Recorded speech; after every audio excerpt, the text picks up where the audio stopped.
Hey everyone, it's Ryan here. So this video is my review of my game score and achievements for the month of October 2020. I can't remember if I did one last month. It's been, well, a month since then. And I'm sure I've done plenty of videos between that time and I've slept since then. So I can't remember if I did one last month. So this one, I think it's been my best month I've done ever. Um, I don't think I was getting this much like in the early gamer score years. So for this month, I've got 446 achievements and 14,620 gamer score. Like I said, I think the best one before then was, I think it was like March 2018 or 2017. Um, Essentially, I only got like 3,000 the year before, and I was aiming to get 5,000 a month. And basically, to make up for it, I got 11,000 in that month.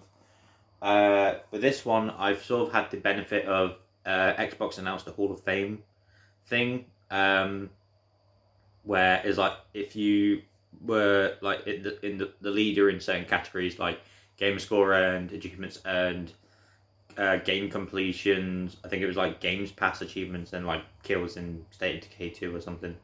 Um, you basically be given like an Xbox One X and a year of Games Pass, and on the Microsoft reward system, they had you could get up to 10,000 reward points for getting 10,000 game scores. So, like, you needed at least 10,000 to qualify for it. So basically, that's what I was going for.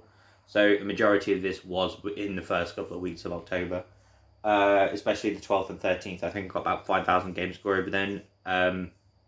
True achievements were nice enough to put a list out of quick completions on Games Pass for the Hall of Fame thing, and then like luckily all of them I'd never played before because I guess I just didn't really have an interest for them. But some of them literally take like 10 minutes, some of them take an hour, 2 hours, so it's not too bad. A few days I've only got like one or two achievements. It was just to keep my achievement streak going. I think I'm currently on a 224-day achievement streak. I was planning on, well, I had the thought to myself, oh no, I think it's 223 now. Because I haven't got one today yet. Um, but I was planning yesterday before work, like whether if it was worth it to get an achievement or not, because I was like, 222 is a nice number. And then I think I'm on like 1,839 achievements. So I thought I could probably round up to 2,000 achievements, regardless of how many days it takes to get there. And then I think I just ended up getting like 9 achievements that day. Normally it's just sort of like I just get one or two, and then I just focus on the games I want to play. I think that's like what I'm planning to do next year. Is this year I'm aiming to get to 500,000. I'm currently on 491,000. So yeah, I'm planning to get to 500,000 by the end of this year, and then I think after that, it's mainly just completing games, getting them off my hard drive.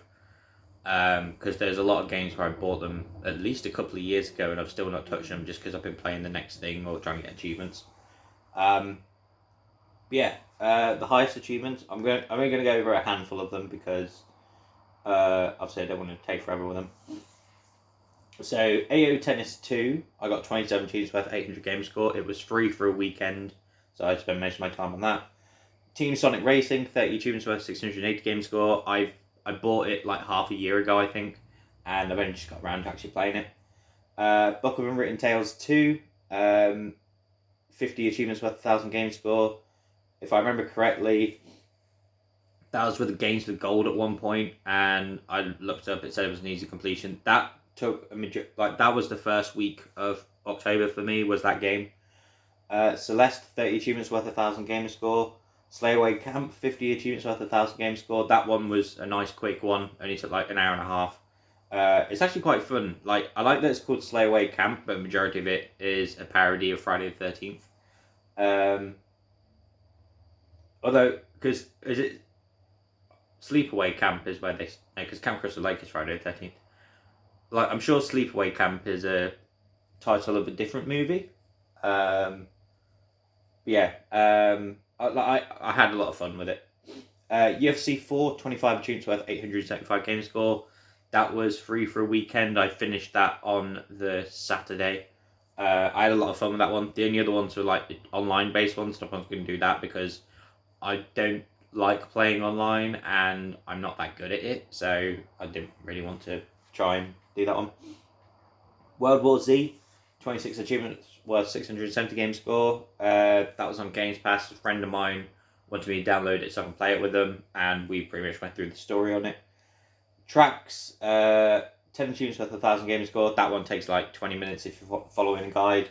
What Remains of Edith Finch, 10 achievements worth 1,000 game score. Just a walking simulator essentially. I guess it came out in a time where the walking simulators with a deep meaning came out, and I think to me they will just merge into one. Like me personally, I don't like suffer from anxiety or depression or any of that, but like that was sort of the vibe I was getting for it. It's basically just to let people that do suffer from it know that, you know, it is okay. It's important to know what's, you know, like to value life and stuff like that, I think.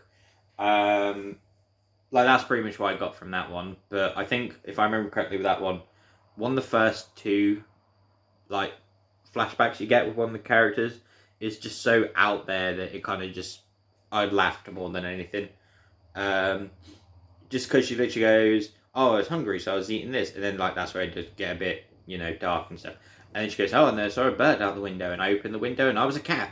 And then it's like you chase the bird, and then she goes, "And then I was an owl." And it's like, okay, you know. What else we got there? The Little Acre, 27 tunes worth 1,000 gamer score. I think that was on Games Pass as well. That takes like 2 hours. It's just a point and click adventure. Tacoma, 12 achievements worth 1,000 game score. Same with What Remains of Edith Finch. It was just a walking simulator. You just go over here, push these buttons, do all that, make sure you research everything.